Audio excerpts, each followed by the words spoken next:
Oh, this is cute. In the bustling gift shop, a man and woman cheerfully picked up items. My daughter, Betty, and I watched them with cold eyes. There was a clear difference in the atmosphere between us and the two in front of us. The man picking out souvenirs with an unfamiliar woman was Betty's husband, John. John, not expecting us to be here, was enjoying shopping with the woman, looking very affectionate. Despite being in public, they had their arms around each other and were talking closely. Seeing them like this, it was obvious how much it hurt Betty. The reality in front of us was so cruel that I wanted to shield Betty's eyes. Anger welled up uncontrollably, making my body tremble. I realized that the John who once cherished Betty was nowhere to be found. From their conversation, it seemed they were picking out souvenirs for their families. John, holding the woman's hand and touching her face, made Betty gasp beside me. I glared at John over my shoulder. He will pay for betraying my daughter's feelings. Let's buy this for my mom. Hearing John's words, I spoke up from behind them. Oh, can I have it? Thank you. My name is Carol Smith. I got married and had a child named Betty, who grew up healthy and strong.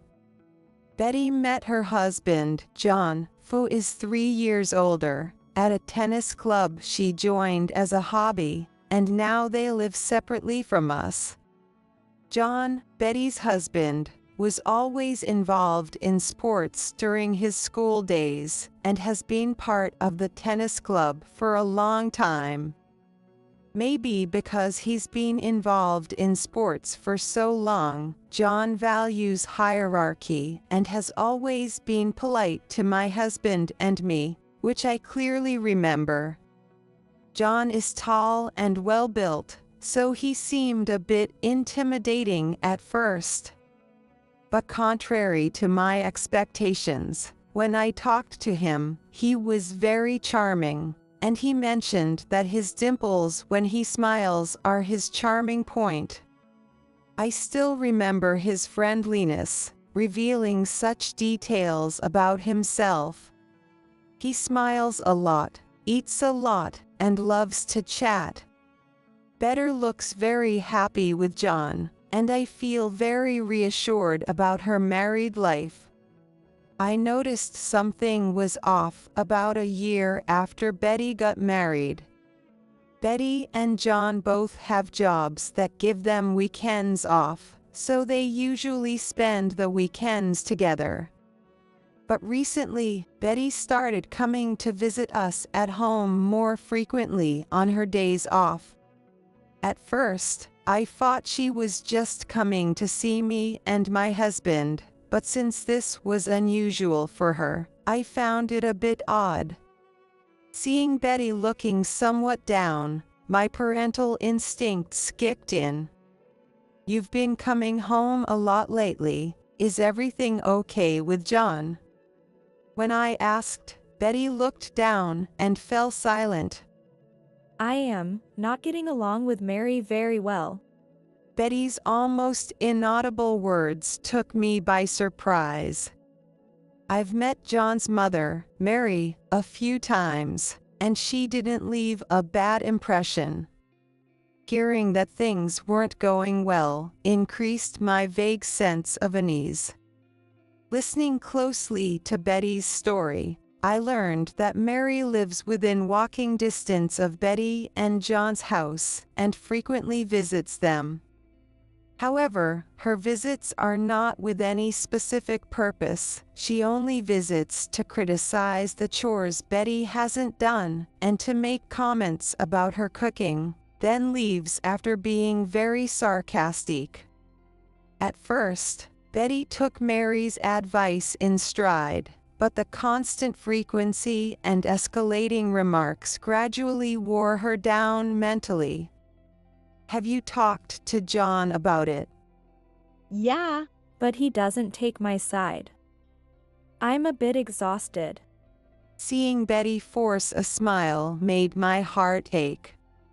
Since dating Betty, John had always relied on Mary whenever he was in doubt, always seeking her judgment. Even when Betty tried to discuss her issues with Mary, John consistently sided with Mary, eventually comparing Betty to her. Betty realized talking to John was pointless, so she had been enduring it alone lately. Even after spending time with us, she hesitated to go back to John, reluctantly leaving our house at the end. Feeling sorry for Betty, I wanted to help her somehow. Then, during a holiday, John and Betty planned to visit us. A little after noon, the doorbell rang. When I opened the door, Betty was standing there with John behind her. "Welcome, it must be hot outside. Come in." Long time no see. Thank you for having us. He was still polite, but it seemed like he had lost his former charm. Seeing his distant attitude confirmed that things weren't going well between him and Betty.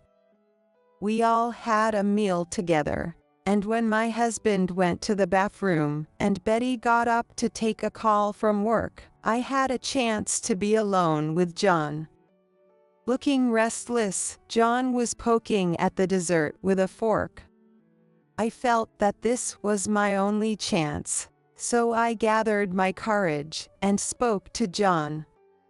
"Betty has been coming over a lot lately, and she seems a bit down. Do you know anything about it, John?" I intentionally avoided bringing up Mary and just asked John directly. John seemed to understand what I was hinting at.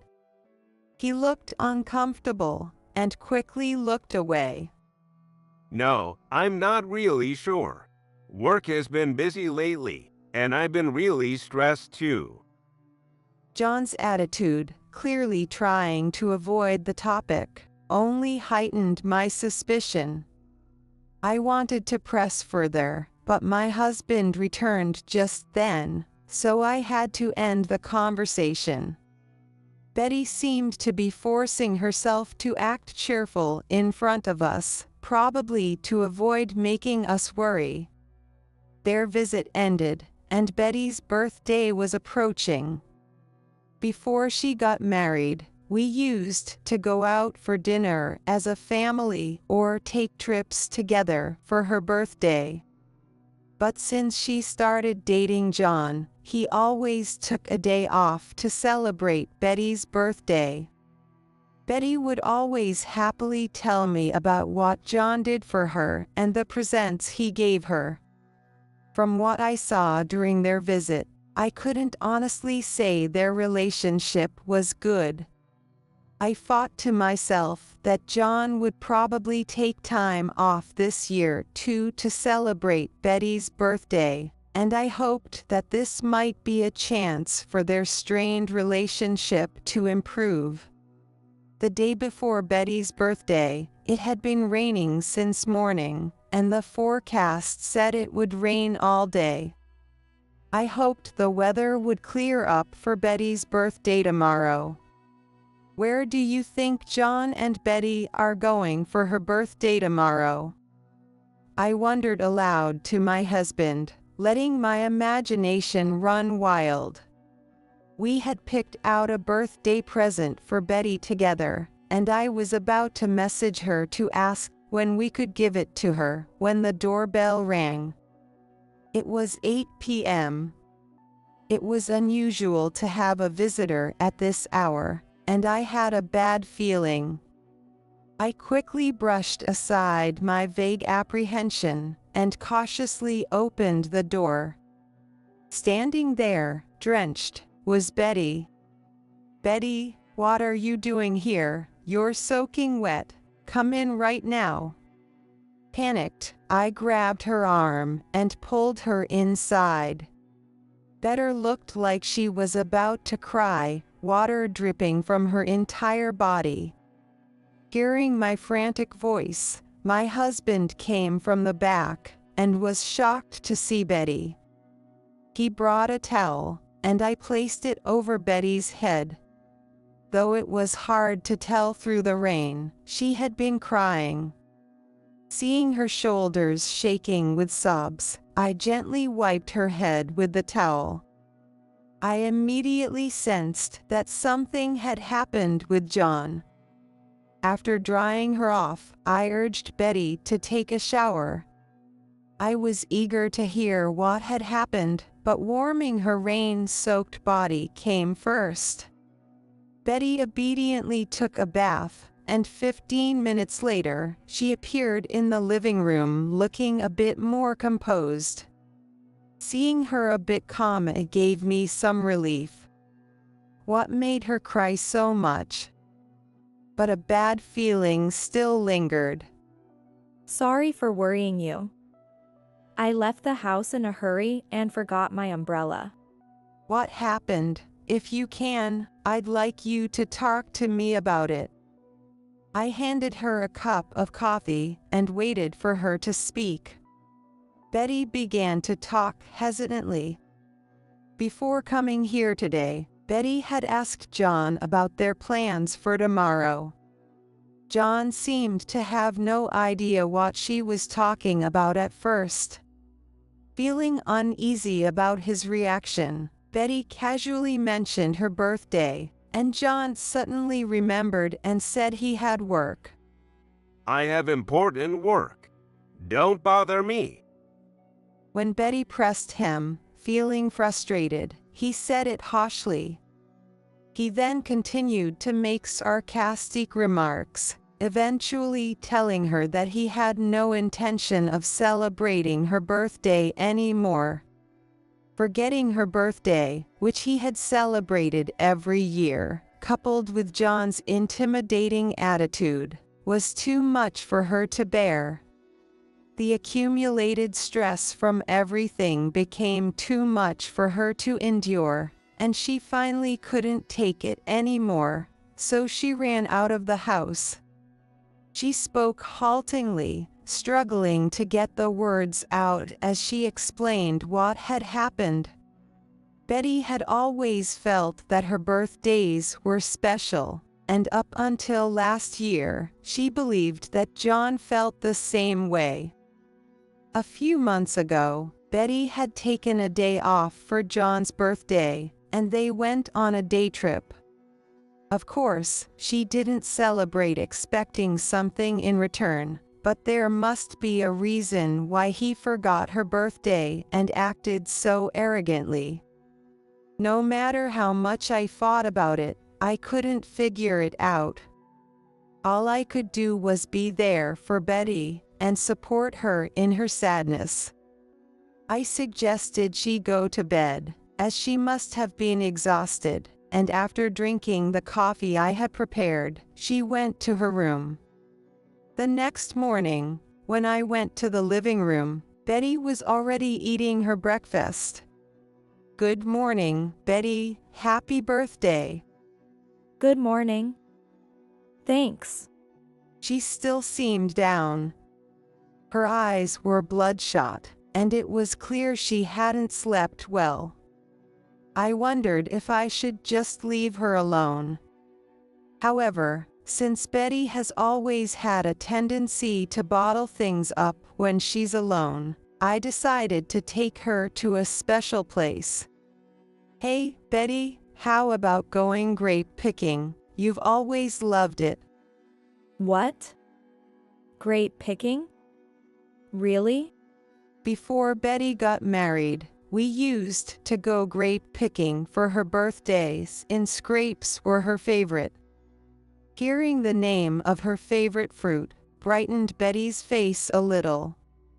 Feeling a bit relieved by her reaction, I nodded enthusiastically at her hesitant question. Of course, Come on, get ready. I had actually booked a grape picking trip online the night before. Betty's positive reaction made me excited too. After we finished getting ready, we headed out to the venue. The vineyard, where we could pick grapes, was about 30 minutes by car from our house, and I had chosen the highest rated place based on reviews yesterday. Even though it was a weekday, it was bustling with people, proving its popularity. Betty and I quickly finished the registration and moved to the area where the grapes were growing. Sunlight streamed through the dense grape leaves, creating a beautiful dappled effect on the ground. The clusters of grapes hanging above us were fresh and beautiful. There were light green shine muscats, translucent purple grapes, and deep dark blue grapes. Though they were all grapes, the variety was astonishing, and we were both dazzled by the sparkling scenery before us. The fresh scent of the fruit tickled our noses next. I couldn't help but take a deep breath, savoring the fruity aroma. When I glanced at Betty beside me, she too had her eyes closed, inhaling the refreshing air just like I had. Feeling a bit relieved, I began selecting grapes to eat. Betty chose a rare variety called Queen 7. She loved grapes and knew a lot about different types and their characteristics, so finding her favorite type made her very happy. She picked a bunch and popped a grape into her mouth. Immediately, Betty put her hand to her cheek, closed her eyes, and savored the taste. This is delicious.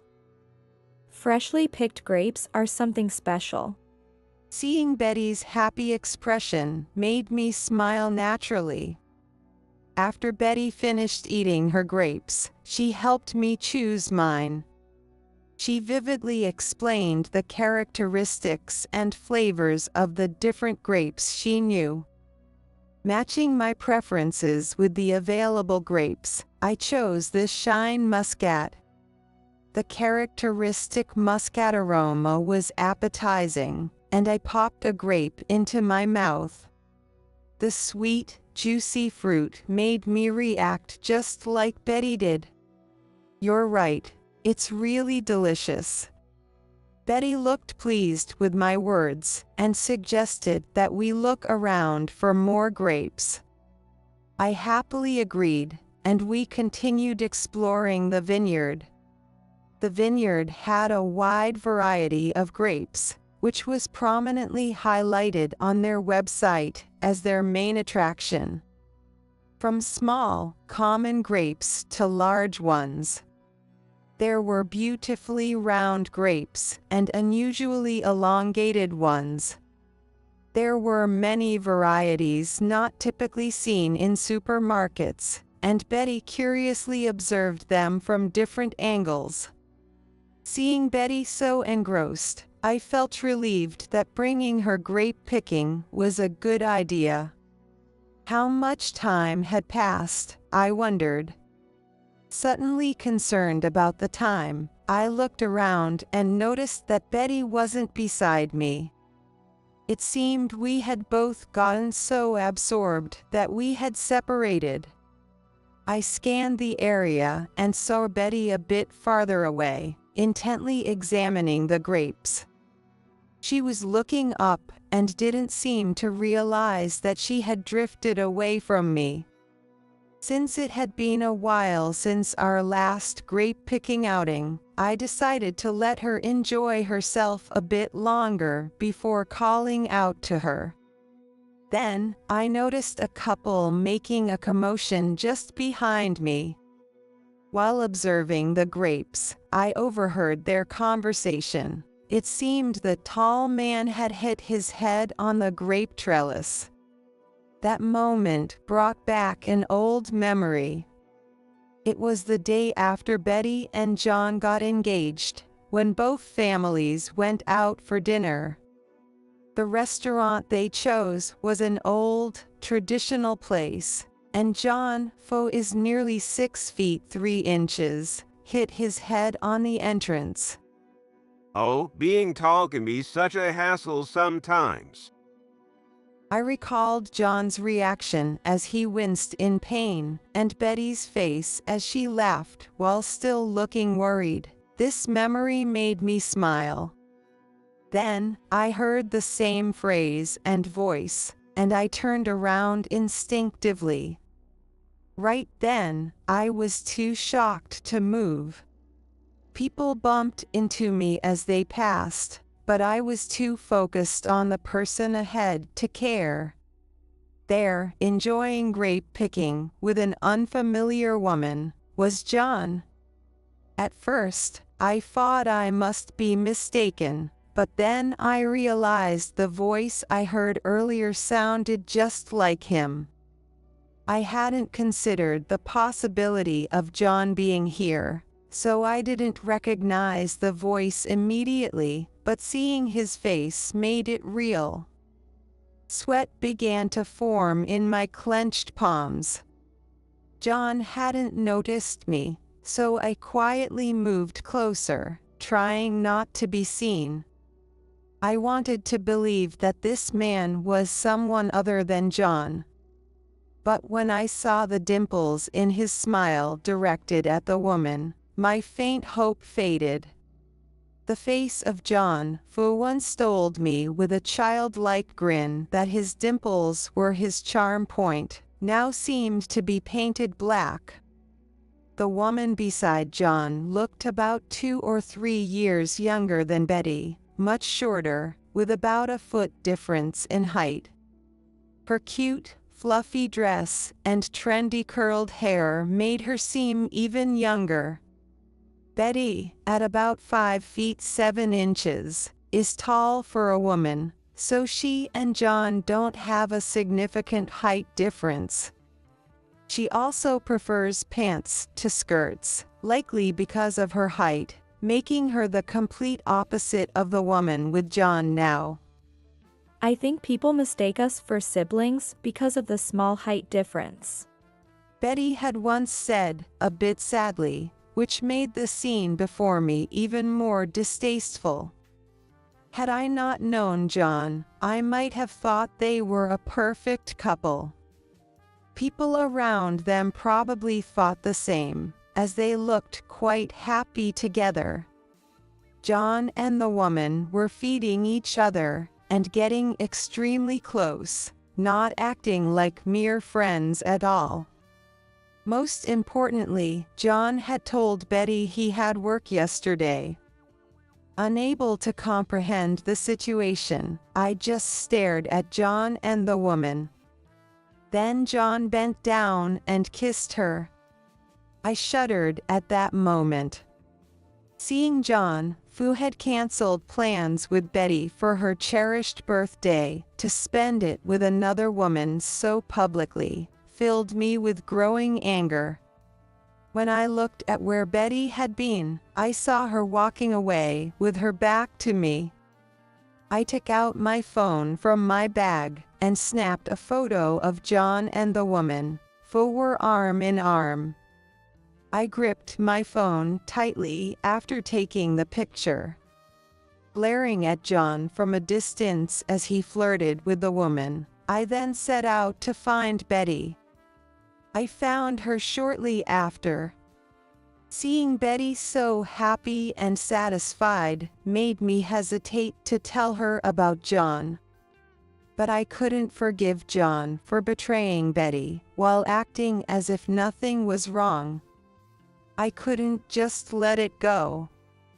Betty, listen to me and try not to be shocked. I saw John earlier. What? John? No way. He's at work. You must be mistaken. Betty insisted, but I kept looking at the photo on my phone. Betty wouldn't believe it unless she saw it with her own eyes. It was painful to be in a situation where I knew showing Betty the pictures would hurt her, but I wouldn't be believed otherwise. But I felt that this was the only way for her to accept the reality. So I resolutely showed Betty the photo of John and the woman. Her eyes widened as she looked at the screen, and then tears began to well up in her big eyes. No way. Why? Despite the bustling vineyard, an eerie silence surrounded us. Supporting the now weak Betty, I led her to a quiet spot, and we sat down on a bench together. I wasn't sure whether to tell you, sorry, especially on your birthday. No, I'm glad you told me. I had been feeling a bit suspicious lately anyway. Betty seemed to calm down a bit, shifting from shock to anger. I need to know if he's really cheating. I'm going to find him. She must still have been confused, but Betty stood up from the bench with determination. I felt a bit uneasy, but if we missed this opportunity, John might manage to cover it up. I quickly followed Betty as she marched off. I led Betty to where I had seen John, but he was already gone. Did they leave already? Looking around, I spotted John and the woman in the gift shop inside the vineyard. I quickly told Betty, and we entered the store. John and the woman were looking at grape keychains and talking. As we got close enough to hear, we learned that the woman's name was Ashley. Oh, this is cute. Let's get this for my mom. You're right, it's adorable. She'll love it. Hearing this conversation, Betty and I exchanged angry looks. Before Betty could say anything, I approached them and spoke first. Oh, what a cute gift. Thank you so much. John and Ashley, lost in their own world, jumped when I suddenly spoke to them. John turned around and froze when he saw me. Well, Of course, Ashley must have thought a stranger was talking to her. John tried to escape, but seeing Betty behind me, he couldn't move. Nice to meet you. I'm Betty, John's wife. Betty smiled, but her eyes showed no warmth. And I'm Betty's mother, in other words, John's mother-in-law. At this, Ashley looked up at John in disbelief. what's going on? From her reaction, it was clear Ashley had no idea John was married. John just stood there, flustered and unable to say anything. What is your relationship with John? I'm dating John. We're even engaged. Ashley and John had met online and developed a relationship from there. John had never mentioned being married, and he never wore a ring or gave any indication that he was.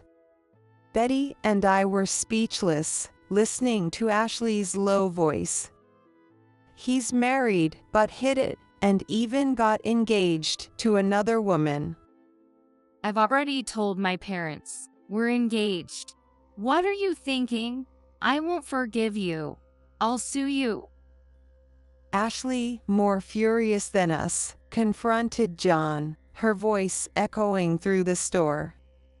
Gradually, more people gathered around, and we became the center of attention in the area.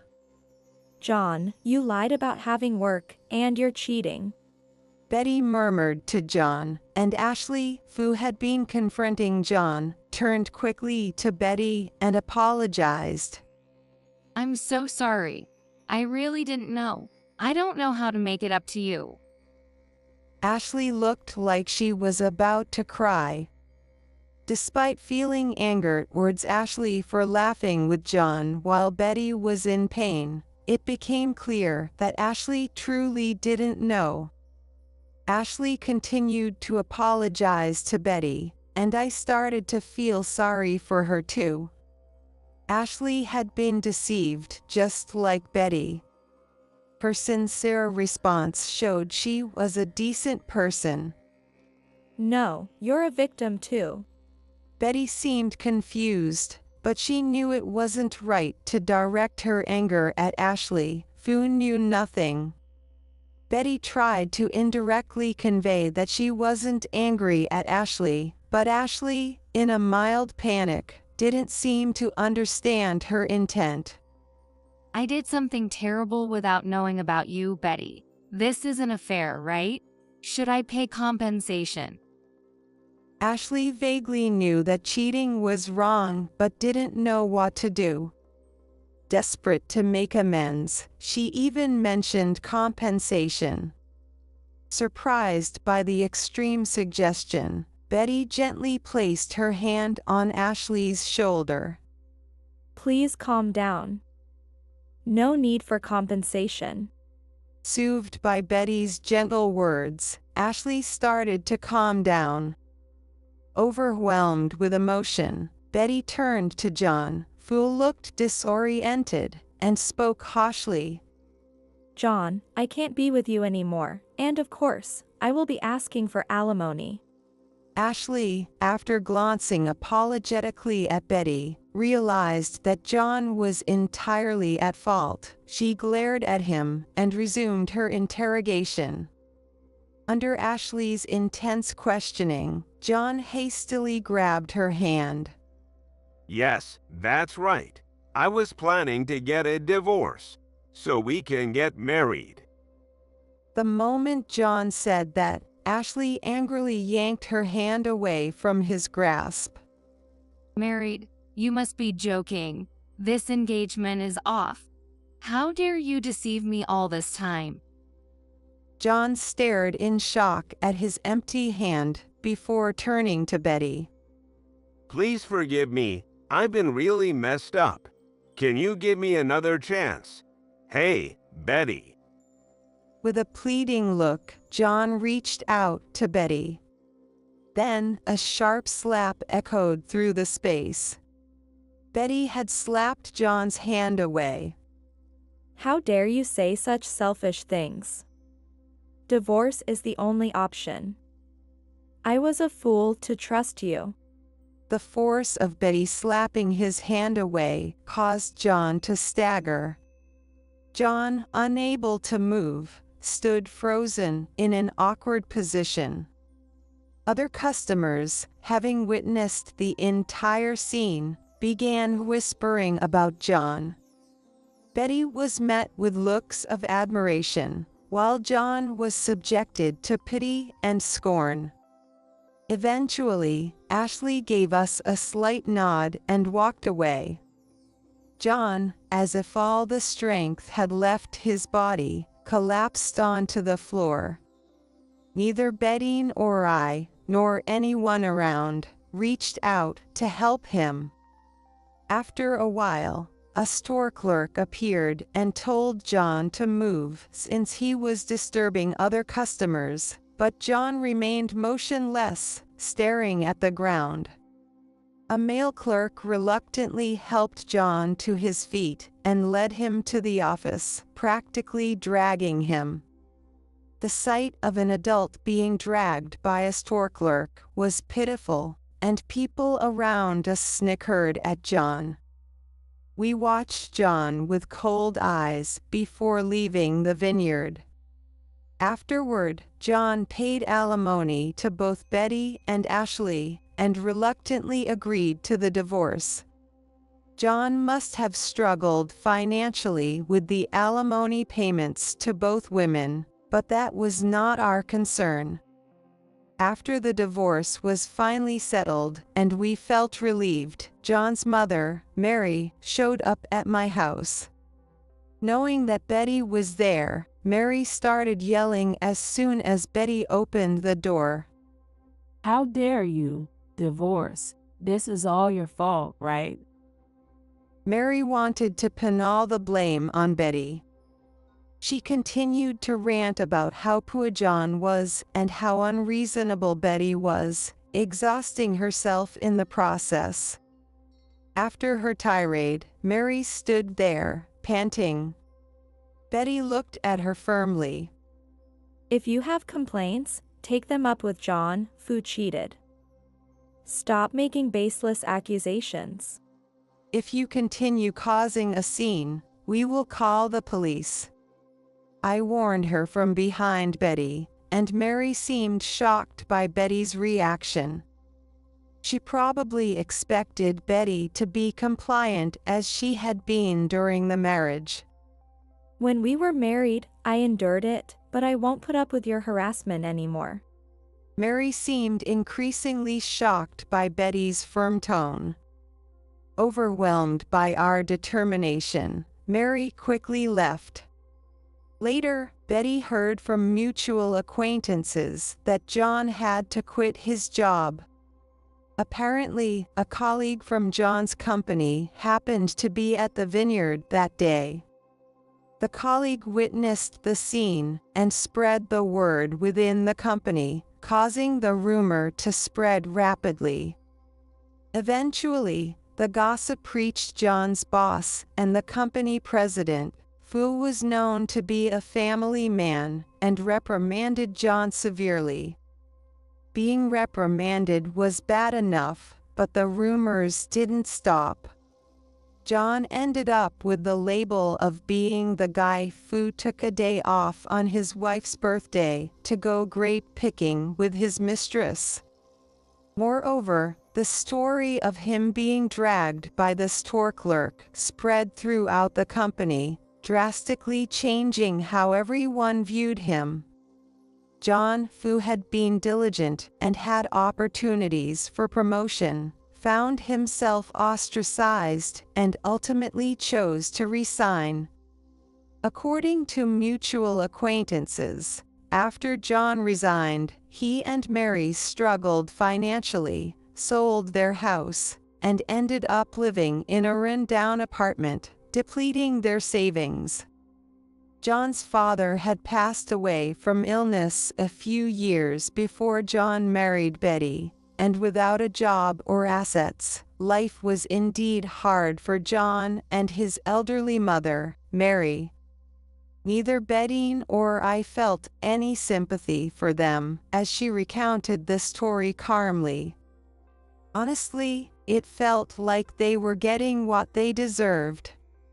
Betty returned to her parents' home less than a month after the divorce, but at first, she seemed like a shell of herself. The divorce went through smoothly, but the pain of being betrayed by someone she loved was unimaginable. Thinking about Betty's state, I couldn't feel any sympathy for John. My husband and I did our best to support and encourage Betty, and little by little, she started to regain her former brightness. About 6 months after Betty's divorce, I was invited to a friend's house whom I had met through a hobby class. When I heard the address, I realized it was very close to the apartment where John and Mary lived. Knowing this made me reluctant to go, but I decided that even if I ran into them, I could just ignore them.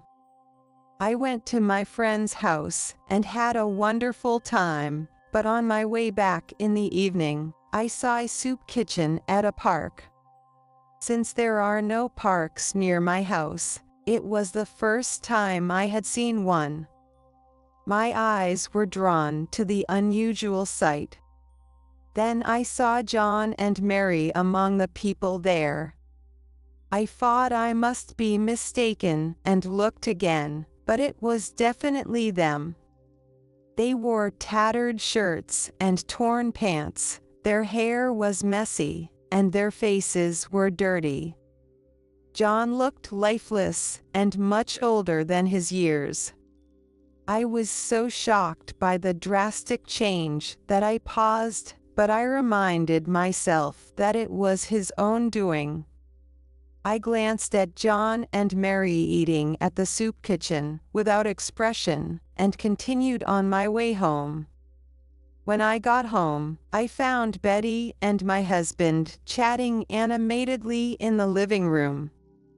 "Hi, what's going on? What are you talking about?" Oh, Mom. We were just talking about the matchmaking party I attended today. Time really does heal, and Betty had gradually come to terms with things and was now seeking new relationships. I debated whether to tell them about seeing John and Mary, but decided against it. It was no longer our concern, and it might bring back bad memories for Betty, who was trying to move on with her life. Seeing Betty happily talk about the man she met at the party, I sincerely hoped her smile would last forever.